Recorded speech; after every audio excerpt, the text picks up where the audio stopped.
Il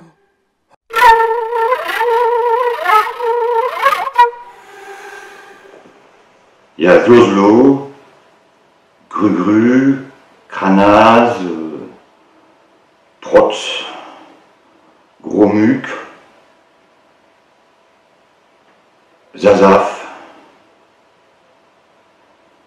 Xulux. Je l'ai dit Xulux. Et le Zazaf. Et le Grugru, c'est vraiment c'est le personnage que j'aime le plus, c'est le Grugru. Le Zlozlo, c'est le premier. Le Zlozlo, c'est le personnage originel, en fait, on va dire, qui est rond et qui est sur une planète ronde. Et, en fait, c'est un univers tout en rondeur. Le Zlozlo est rond.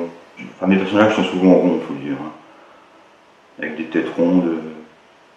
Et puis des expressions un peu hallucinées, des fois. Hallucinées ou un peu abrutis. C'est vrai, les personnages sont un peu abrutis.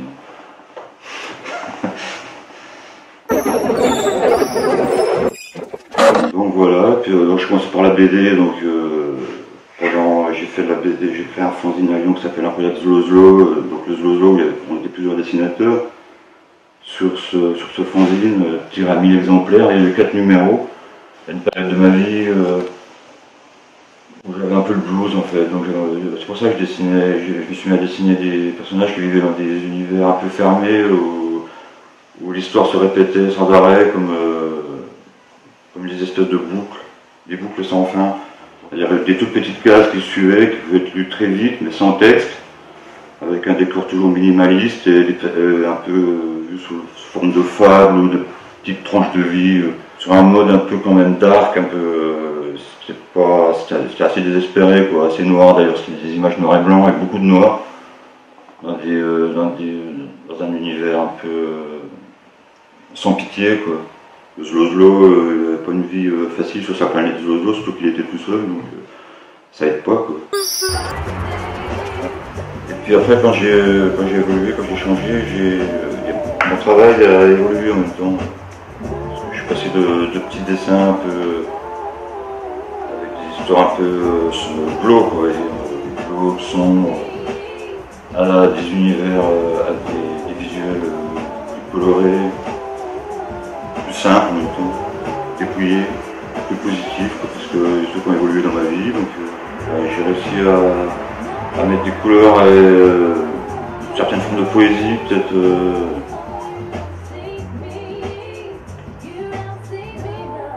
Je fais toujours de l'illustration d'ailleurs, mais de temps en temps sur commande, quoi.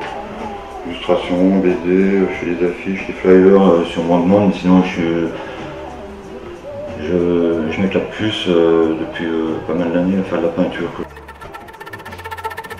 Je reste dans un domaine un peu du poétique, voire même des fois de l'absurde, parce que j'aime bien faire des trucs des fois absurdes, de manière à ce que les gens, quand ils voient mon travail, ça leur inspire tel ou tel truc selon leur état d'esprit. À eux, je passe pas de message politique, dans le sens politicien. Il faut y voir plutôt quelque chose de poétique, des idées philosophiques, quoi. Le Grugru, c'est un personnage qui est arrivé plus tard. Tout le monde connaît le Grugru, tous ceux qui connaissent mon travail connaissent le Grugru maintenant, mais en fait au début c'était un personnage un peu secondaire, qui n'était pas destiné à être mon personnage fétiche, comme il est devenu après, quoi. Il a été créé dans une bande dessinée, en fait c'était un personnage secondaire qui évoluait.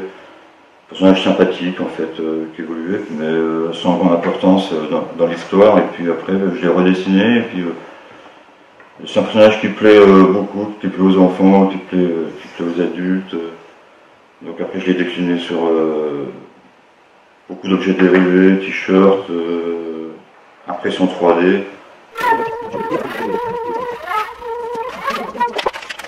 J'ai dû être influencé quand j'étais petit, parce que quand j'étais petit, j'avais des têtards dans un bocal dans ma chambre, et les têtards se bouffaient entre eux. Et je pense que c'est ça, beaucoup de temps après, qui m'ont